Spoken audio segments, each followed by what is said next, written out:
জয় শ্রী মহাকাল। ভারতবর্ষের হৃদয় মধ্যপ্রদেশ, আর মধ্যপ্রদেশের আত্মা হল মহাকালের নগর উজ্জয়ন, যার পৌরাণিক নাম অবন্তিকা নগরী। এখানে সময়ও বাবা মহাকালের অনুমতি ছাড়া এগোয় না। মোক্ষদায়িনী মা শিপ্রা নদীর তীরে অবস্থিত এই উজ্জয়ন নগরীর সেনাপতি হলেন কাল ভৈরব। এখানে শিক্ষালাভ করেছিলেন স্বয়ং ভগবান শ্রীকৃষ্ণ। মায়ের 51 সতীপীঠের 2টি এখানে অবস্থিত। কোনো রাজা মন্ত্রী এখানে কখনো রাত কাটান না, কারণ এখানকার রাজা আর কেউ নন, দ্বাদশ জ্যোতির্লিঙ্গের অন্যতম স্বয়ং বাবা মহাকাল। তো চলুন এই ভিডিওর মাধ্যমে আজকে ঘুরে দেখব মহাকাল নগরী উজ্জয়ন এবং এখানকার পৌরাণিক ও ধার্মিক মাহাত্ম্যপূর্ণ স্থান।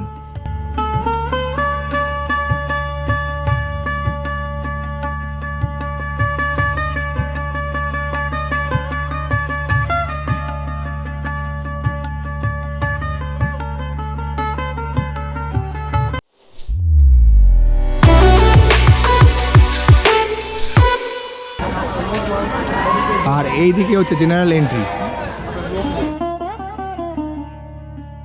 পড়ন্ত বিকেলে আমরা মহাকাল মন্দির দর্শনের জন্য বেরিয়ে পড়লাম। 12টি জ্যোতির্লিঙ্গের অন্যতম জ্যোতির্লিঙ্গ হল বাবা মহাকালেশ্বর। কাল অর্থাৎ সময় যার ইশারায় চলে সেই হচ্ছে মহাকাল। তার অনুমতি ছাড়া এখানে সময়ও এগোয় না। ভারতের একমাত্র দক্ষিণমুখী জ্যোতির্লিঙ্গ হচ্ছে এই মহাকালেশ্বর। দক্ষিণ দিক হল যমরাজের দিক, অর্থাৎ মৃত্যুর দিক। তাই শুধুমাত্র কালের কাল মহাকালের দর্শনেই মানুষ মৃত্যু ভয় থেকে মুক্তি পেতে পারে। বাবা মহাকালের দর্শন অনেকভাবে করা যায়। একটা হচ্ছে এই জেনারেল লাইনে এন্ট্রি, যার কোনো পয়সা লাগে না। আরেকটা হচ্ছে শীঘ্র দর্শন। এখানে 250 টাকার কাউন্টারে টিকিট কাটলে শীঘ্র দর্শন করা যেতে পারে। যদিও এখন আর আগের মতো গর্ভগৃহে কাউকেই ঢুকতে দেয় না, একমাত্র সেলিব্রিটি বা ভিভিআইপি ছাড়া। সবচেয়ে গুরুত্বপূর্ণ দর্শন হল মহাকাল ভস্মারতি দর্শন, কারণ বলা হয় সেই সময় বাবা নিজে এইখানে উপস্থিত থাকেন তার সমস্ত গণদেরকে নিয়ে। ভস্মারতি দর্শনের জন্য 2 থেকে 3 মাস আগে থাকতেই টিকিট কেটে রাখতে হয় অনলাইনে। আমাদের আজকে রাত্রেই ভস্মারতি দর্শনের বুকিং আছে, যার মূল্য আমাদের পড়েছিল 200 টাকা প্রতিজন। এছাড়াও আছে অনলাইনে সন্ধ্যারতি দর্শন, আর আছে রুদ্রাভিষেক। বিভিন্ন মূল্যের রুদ্রাভিষেক আছে, 300 টাকা থেকে শুরু করে 15,000 টাকা পর্যন্ত। কিন্তু তাতেও গর্ভগৃহে জল ঢালতে দেয় না। মন্দিরের মধ্যে থাকা অন্য একটি শিবলিঙ্গে জল ঢালতে দেয়, সেখানেই পুজো করিয়ে দেয়।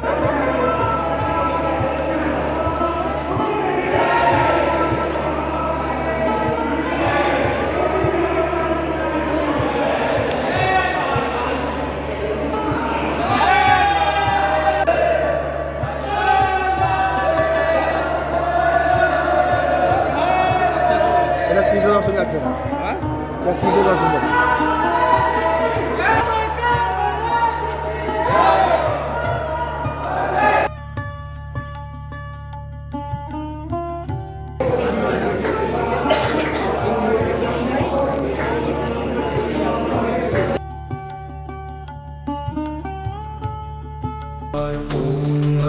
Shivaya, Om Namah Shivaya, Om Namah Shivaya, Om Namah Shivaya, Om Namah Shivaya, Om Namah Shivaya, Om Namah Shivaya, Om Namah Shivaya, Om Namah Shivaya, Om Namah Shivaya, Om Namah Shivaya, Om Namah Shivaya, Om Namah Shivaya, Om Namah Shivaya, Om Namah Shivaya.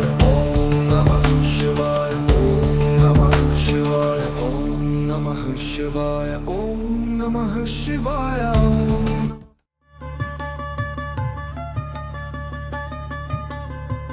সপরিবারে সুন্দরভাবে মহাকালের দর্শন করলাম। দর্শন করতে করতে বিকাল থেকে সন্ধে গড়িয়ে গেল। সন্ধেবেলা মহাকাল মন্দিরকে দেখতে আরোই মায়াবী লাগছিল।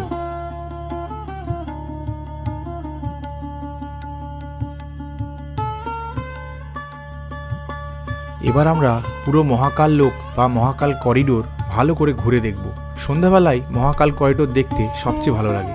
মহাকাল মন্দিরের পাশের এই ঝিলটির নাম হচ্ছে রুদ্রসাগর। সন্ধ্যা 7টা নাগাদ এখানে লাইট অ্যান্ড সাউন্ড শো হয়।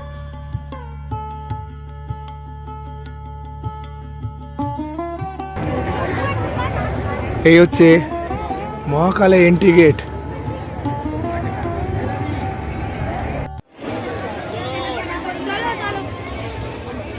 এই হচ্ছে মহাকাল করিডোর।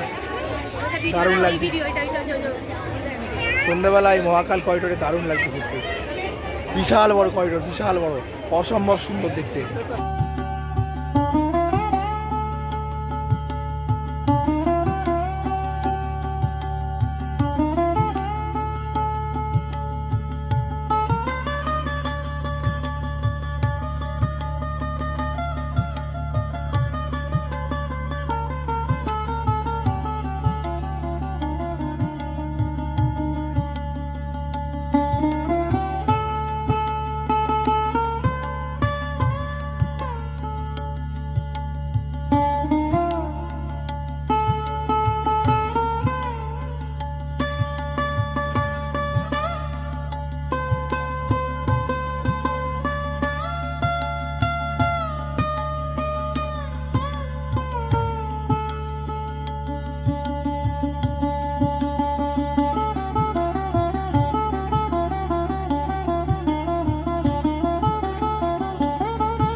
প্রায় 1.5 কিলোমিটার লম্বা এই মহাকাল্য করিডোর সন্ধ্যাবেলা এক মায়াবী আলোয় সেজে ওঠে।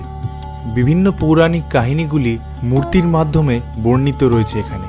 দিনের বেলা উজ্জয়িনে বেশ গরম থাকে, তাই এই অসম্ভব সুন্দর আর ভব্য মহাকাল্য করিডোর দেখার সবচেয়ে ভালো সময় হচ্ছে সন্ধ্যাবেলা।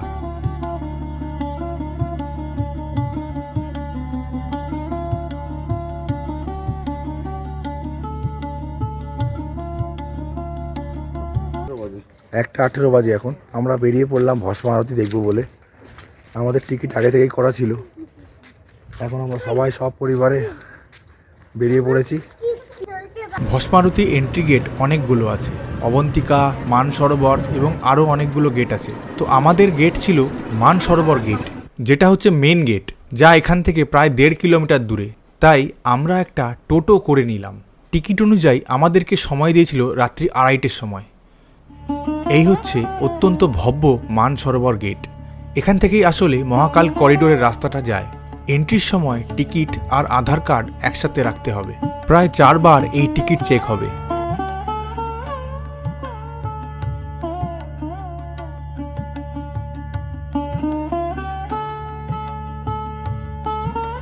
এই মানসরোবর দ্বারই হচ্ছে মহাকাল মন্দিরের মেন গেট।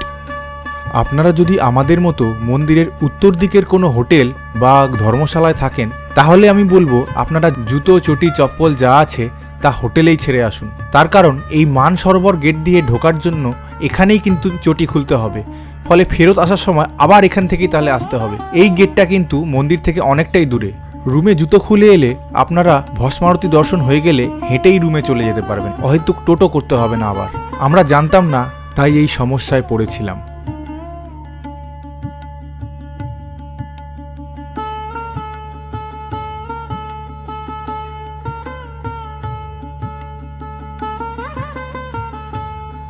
অসম্ভব সুন্দর সব কারুকার্য দেওয়ালে করা আছে। দেওয়ালে বর্ণিত উজ্জয়িনের সমস্ত দেবদেবীর কারুকার্য দেখতে দেখতে আমরা এগিয়ে গেলাম।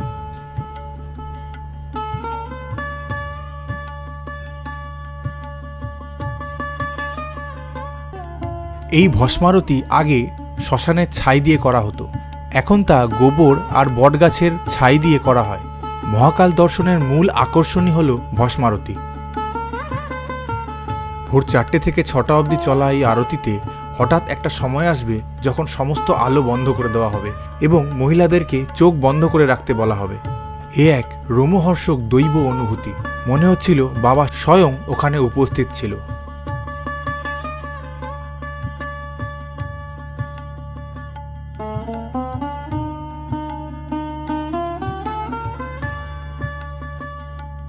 এখন 6টা 8 বাজে আর আমরা এখন ভস্মারতি দেখে বেরিয়ে গেলাম।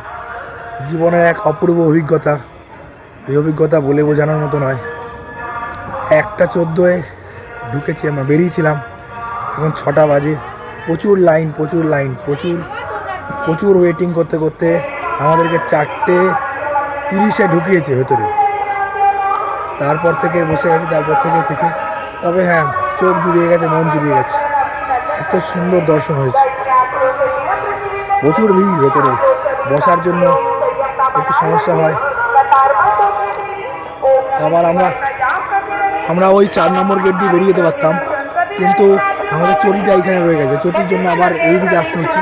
कर्मियों को सहयोग प्रदान करें, मंदिर की व्यवस्था बनाए रखें। मान सरोवर मंदिर द्वार, परिसर में जिन दर्शनार्थियों के दर्शन हो चुके हैं वे कृपया